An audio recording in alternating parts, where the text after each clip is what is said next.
We had another record year as far as heat for the summer, so we want to give you guys a full farm update. That's up next.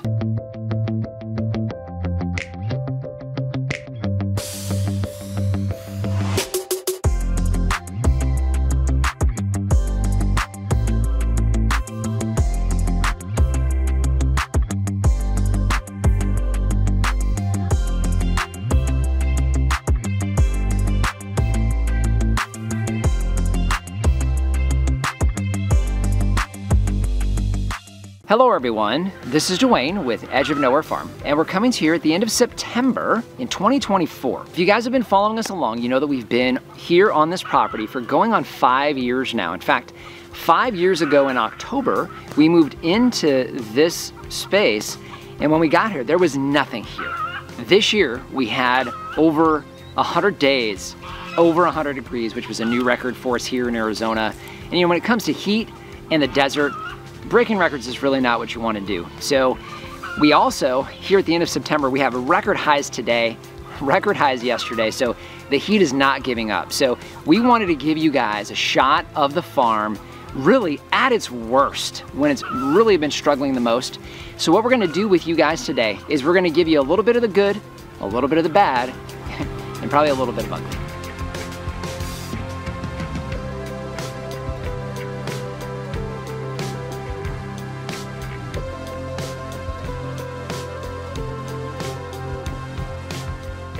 We're starting here at the front of the farm where we have all of our evergreen plants and trees. The tree you see behind me here is one of our loquats. They're, as you'll see with all of these trees, they're in full sun, completely full blazing sun. And I'll give you an idea of how they look here at the end of summer. Even this loquat, which everyone will tell you has to be in shade, that's not what we do here, and you can see they're doing just fine.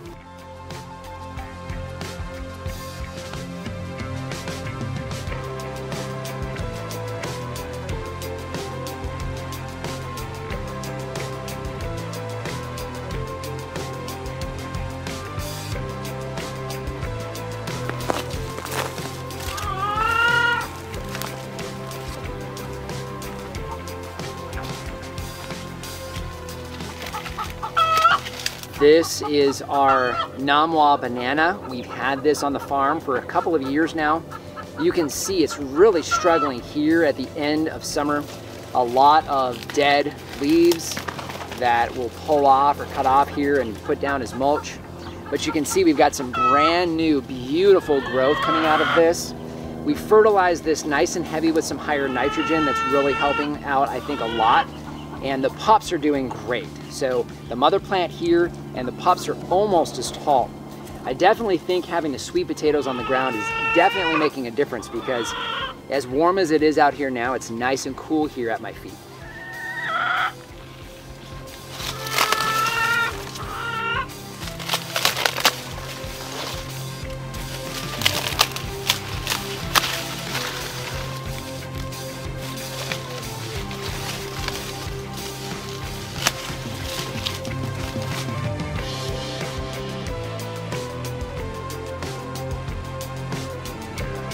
So we're here in our chicken coop and run area. You can hear the girls behind me. You guys know that for all of our chickens, for getting through the summer, we use standing water. You'll see this here. This, we found, does a great job of keeping the chickens cool throughout the summer. One thing we had to add this year, though, we had the very first losses. We lost a couple of chickens this year at the very hottest, driest days.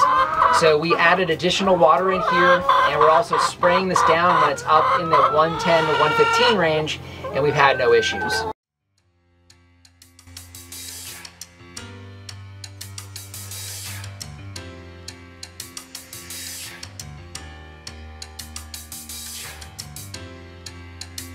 We're here in the Western Orchard. This is where we have all of our stone fruit, peaches, apricots, plums, hybrids. We've got some pistachios and almonds here as well. Also the pomegranates. Just want to give you an idea of what the West Orchard looks like here now that we're about 4 years into these being planted, and the size of these trees. And they all look fantastic. In fact, I'm gonna walk up to this one. I'm 5'10", just under 6 feet. I'll walk up to this one and give you guys an idea of the size of these trees here.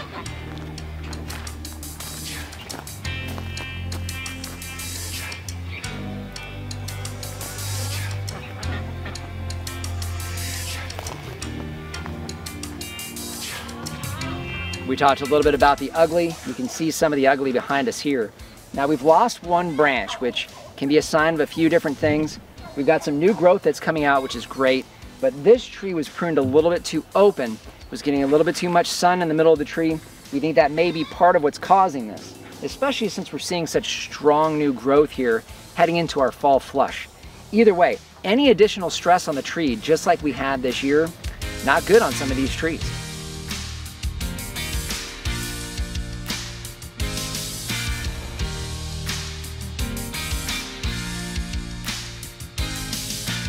We're here at the back of the farm where we only have a few things that we've been working on. This is one of our pecan trees. Now, the pecan trees we've covered before in another episode. We've really been struggling with these, and one of the things we've found and we've been told is these really need a tremendous amount of irrigation. And this year we've tripled the amount of irrigation that we were doing originally, and we actually have green this year, which hasn't happened at this point throughout the seasons for the last couple of years. So heavy water needs for these pecan trees, and these are doing okay.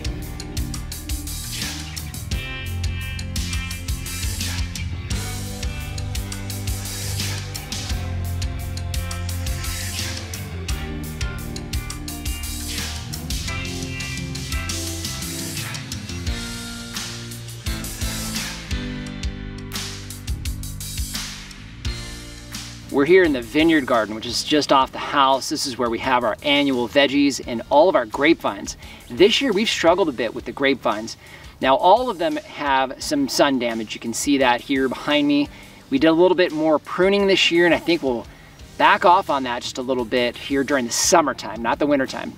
And one of the things we had tested was just more sunlight into the canopy. I think that's really made these struggle, especially with the heat. So even doubling up on the water, we still had them struggle a bit through the summer. Now there's new growth on all of these, so I'm not worried about that, but they don't look all that pretty. There's one other thing I wanted to show you here in the Vineyard Garden. This is our potted apple tree. We've had this in this pot for about 6 years or so, and it really doesn't do all that well. The rootstock's the wrong type. It's the one we get from RSI growers. We've got 2 branches that have given up the ghost, a lot of damage from the sun on this, and then one little branch here that's trying to hang on. I don't know that this will necessarily make it. It was probably needed to go into the shade, to be honest with you, which we didn't do. So this one I could say is probably on us.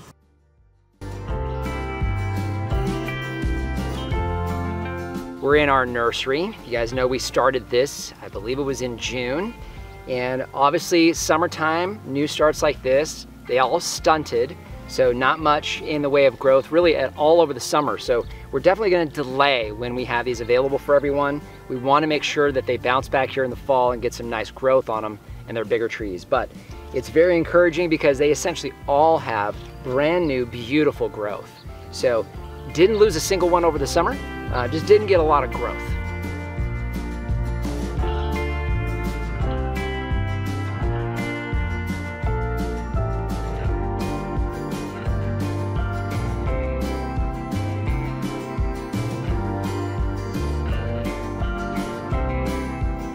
Here in the back of the eastern orchard, this is where we have all of our pome fruit, and we also have our fig trees along with some jujubees. You'll see our black mission fig behind us here. These really struggled during the summertime, especially when it's hot and dry, which is all we've had. And what we're noticing is that fig trees may be one of those exceptions where you can really water it a lot more often, because the best looking fig trees we have on the farm here are in the duck area, and they get water multiple times a week. Either way, the trees are doing good. New growth is pushing out on some of these. That'll come back here in the fall. But you can see they look rough here at the end of summer. Speaking of jujubees, this is one of our 4 jujubee trees. You can see it looks really good here, even at the end of summer. Has a lot of fruit on here that'll be ripening up over the next few weeks. But jujubees do fantastic and just push all through summer. You irrigate them once or twice a week and they look great, and they hold on to this fruit into the fall. Only challenge with the fruit is beating the birds to it. So staying in the eastern orchard, this is a Wadell Pear. You can see the tree is very, very tall. We covered the fruit with organza bags for the first time this year, and we actually have fruit that looks like is heading towards ripe here in the fall. which is really exciting. But beautiful tall tree. The only challenge with these is they do get some fire blight at the beginning, middle of summer, lose a lot of their leaves, and then it comes back here in the fall.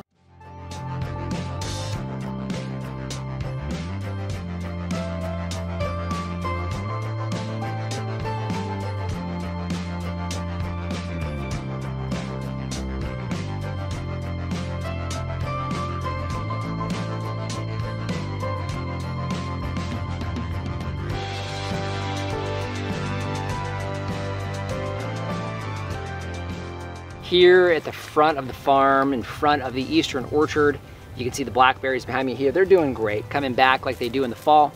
The Shangri-La mulberries, they'll come back here a little bit in the fall and then come back strong in the spring. They always struggle during the summertime. But we did lose a couple of trees. We've got, it looks like 2 apple trees we're gonna probably lose this year, and specifically from sun damage. So that was our own fault. I think we could have saved those if we would have paid more of attention, and we didn't. Otherwise, everything came through the summer a little beat up, but it got here.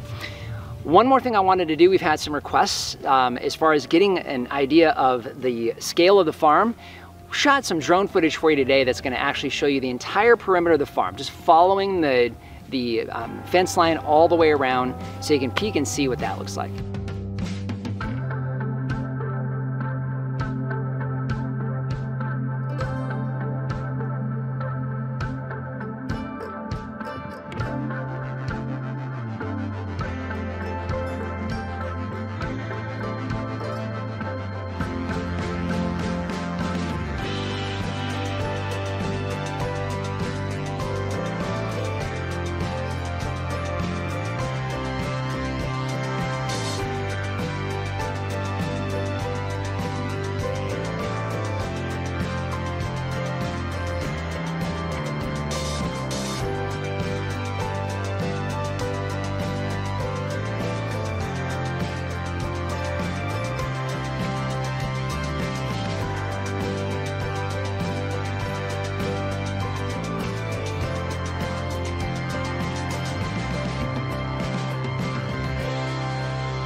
So just want to thank you for joining us today. If you haven't done so already, subscribe to the channel.